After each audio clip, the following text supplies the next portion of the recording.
الحمدللہ رب العالمین والعاقبۃ للمتقین والصلاة والسلام علی سید الانبیاء والمرسلین اما بعد فاعوذ باللہ من الشیطان الرجیم فاذکرونی اذکرکم واشکروا لی ولا تکفرون وقال النبی صلی اللہ علیہ وسلم انی لقیت جبریل علیہ السلام فبشرنی وقال ان ربک یقول من صلی علیک صلیت علیہ ومن سلم علیک سلمت علیہ فسجدت للہ شکرا۔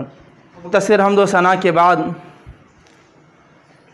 آج میں تمہارے سامنے جس عنوان پہ بات کرنا چاہتا ہوں وہ ایک ایسی سنت ہے جو آج امت مسلمہ سے نکلتی جا رہی ہے، بلکہ یوں کہا جائے کہ نکل گئی ہے تو یہ بھی مناسب ہوگا۔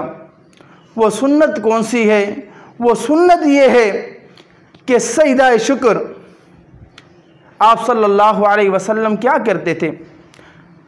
حضرت ابو بکر رضی اللہ عنہ فرماتے ہیں اِنَّهُ كَانَ اِذَا جَاءَهُ أَمْرُ سُرُورٍ أَوْ بُشِّرَ بِهِ كَرَّ سَاجِدًا شَاكِرًا لِلَّهِ۔ آپ صلی اللہ علیہ وسلم کو جب بھی خوشخبری کا معاملہ پیش آتا، اللہ کی طرف سے خوشخبری ہوتی، اللہ رب العزت کی طرف سے وحی کے ذریعے بتایا جاتا تھا، یا ایسے ہی آپ صلی اللہ علیہ وسلم کو کوئی بندہ آگے خوشخبری دیتا تھا تو آپ صلی اللہ علیہ وسلم فوراً سجدہ شکر کرتے تھے۔ مگر یہ سنت آج دیکھی جائے، شاید کسی کے پاس یہ سنت ہو۔ کبھی یہ سنت جنگ کے میدانوں میں ادا کی جاتی تھی، ہاں آج بھی کبھی کبھار ایک میدان ایسا ہے جس میدان میں وہ سجدہ شکر ہمیں نظر آتا ہے۔ وہ میدان کرکٹ کا میدان ہے۔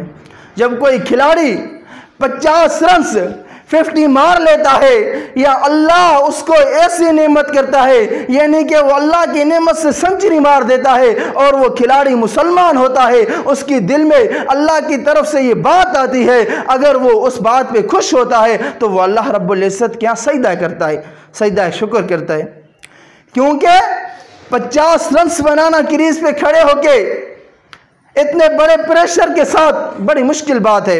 یہ تو ان کو پتا ہوگا جو کھلاڑی ہیں، جو ٹیموں میں کھیلتے ہیں۔ تو اور میں اس بات کا اندازہ نہیں لگا سکتے۔ تو اس بات سے یہ بات یاد آئی، کچھ دن قبل ایک مفتی ہیں دیوبندیوں کے، ماشاءاللہ میڈیا پہ انہیں بہت سنا جا رہا ہے اور میں نے بھی سنا ہے، تو اس کی ایک تقریر سننے کو ملی۔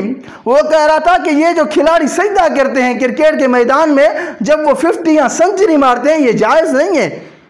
اس کے لیے وضو شرط ہے، اگر وہ وضو میں ہوں گے تو سجدہ کریں گے، ورنہ یہ سجدہ نہیں کر سکتے۔ حالانکہ یہ جو سجدہ ہے یہ نماز نہیں ہے، وضو نماز کے لیے شرط ہے۔ آپ صلی اللہ علیہ وسلم کو جب بھی خوشخبری ملتی تھی، مجھے پتا ہے میری یہ تقریر اس بندے تک نہیں پہنچے گی، اس مولوی تک نہیں پہنچے گی، پر مجھے اس بات کا یقین ہے کہ انشاءاللہ جن لوگوں نے اس کی بات کو سنا ہے ان تک میری یہ بات جائے گی۔ میں ان کو نبی کی حدیث سناتا ہوں، پھر ان کی مرضی ہے، چاہے وہ اس نبی کی حدیث پہ عمل کرے یا پھر اس مولوی کی بات کو مان لے۔ آپ صلی اللہ علیہ وسلم، عبدالرحمن بن عوف رضی اللہ عنہ سے روایت ہے، وہ فرماتے ہیں آپ صلی اللہ علیہ وسلم نے فرمایا انی لقیت جبریل علیہ السلام فبشرنی وقال ان ربک یقول من صلی علیک صلیت علیہ ومن سلم علیک سلمت علیہ فسجدت للہ شاکرا۔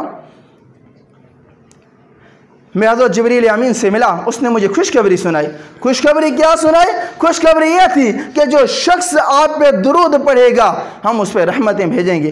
اللہ رب العزت نے کہا میں اس پہ رحمت بھیجوں گا، جو آپ پر سلامتی بھیجے گا میں بھی اس پر سلامتی بھیجوں گا۔ تو آپ صلی اللہ علیہ وسلم کو اس بات سے اتنی خوشی ہوئی کہ آپ صلی اللہ علیہ وسلم نے سجدہ کیا۔ اور ایسی کوئی بھی حدیث نہیں ملی ہمیں جس حدیث میں آیا ہو کہ آپ صلی اللہ علیہ وسلم کو خوشی کی خبر سنائی گئی ہو تو آپ صلی اللہ علیہ وسلم نے وضو کا اہتمام کیا ہو، پہلے وضو کیا ہو، اس کے بعد سجدہ کیا ہو۔ پھر ایک اور صحابی کعب بن مالک جو غزوہ تبوک سے جنگ میں شامل نہ ہو سکے تھے، پیچھے رہ گئے تھے، تو اس وجہ سے ان سے آپ صلی اللہ علیہ وسلم اور اللہ رب العزت ناراض ہو گئے تھے۔ یہ فرماتے ہیں، خود بیان کرتے ہیں کہ میں جبل پہ کھڑا تھا، ایک صحابی آیا، آ کے کہنے والے نے مجھے کہا خوشخبری ہو تیرے لیے۔ کیا خوشخبری؟ خوشخبری یہ ہے کہ اللہ رب العزت نے تمہارے لیے تمہاری توبہ قبول کر لی ہے۔ تو وہ کیا کہتا ہے؟ کہتا ہے کہ پھر میں اللہ کے ہاں سجدے میں گر گیا، میں نے سجدہ شکر کیا۔ تو جبل پہ ہو سکتا ہے کوئی بات یہ بھی بندہ کہہ لے کہ آپ صلی اللہ علیہ وسلم ہر وقت وضو میں رہا کرتے تھے، حالانکہ یہ بات ان کی غلط ہے۔ مگر کوئی بندہ کہے تو میں اس سے پوچھتا ہوں کہ حضرت کعب بن مالک جب جبل پہ تھے تو اس وقت آپ کے پاس کیا دلیل ہے کہ وہ وضو میں تھے اور اس نے وضو میں یہ سجدہ کیا؟ یا تو دلیل دکھاؤ، یا تو پھر یہ بات مان لو کہ بغیر وضو کے سجدہ شکر ادا کیا جا سکتا ہے۔ تو میرے بھائیوں، یہ ایک پیاری سنت ہے جو ہمارے اندر سے نکلتی جا رہی ہے۔ ہو سکتا ہے ہم کسی اور سنتوں پہ عمل کرتے ہوں، مگر یہ سنت، اس سنت کی ہمارے ہاں بہت کمی ہے۔ کیا کبھی ہمیں خوشی کا معاملہ پیش نہیں آتا؟ کیا کبھی ہمیں خوشی نہیں ملتی؟ پھر ہم یہ سجدہ کیوں نہیں کرتے؟ آپ صلی اللہ علیہ وسلم تو یہ سجدہ کرتے تھے، آپ صلی اللہ علیہ وسلم کے صحابی تو یہ سجدہ کرتے تھے، سلف صالحین تو یہ سجدہ کرتے تھے۔ علامہ ابن رسلان رحمہ اللہ لکھتے ہیں، کہتے ہیں شکرا لنعمتی علینا سجدۃ الشکر، جب بھی ہمیں اللہ رب العزت کی طرف سے کوئی نعمت ملتی تھی ہم سجدہ شکر ادا کرتے تھے۔ تو آخر میں اللہ رب العزت سے یہی دعا ہے کہ اے اللہ ہمیں ایسی خوشیاں نصیب عطا کر، اور اس کے ساتھ ساتھ ہمیں یہ توفیق بھی عطا کر کہ جب بھی کوئی خوشی ملے تو ہم اسی وقت تجھے سجدہ شکر کریں۔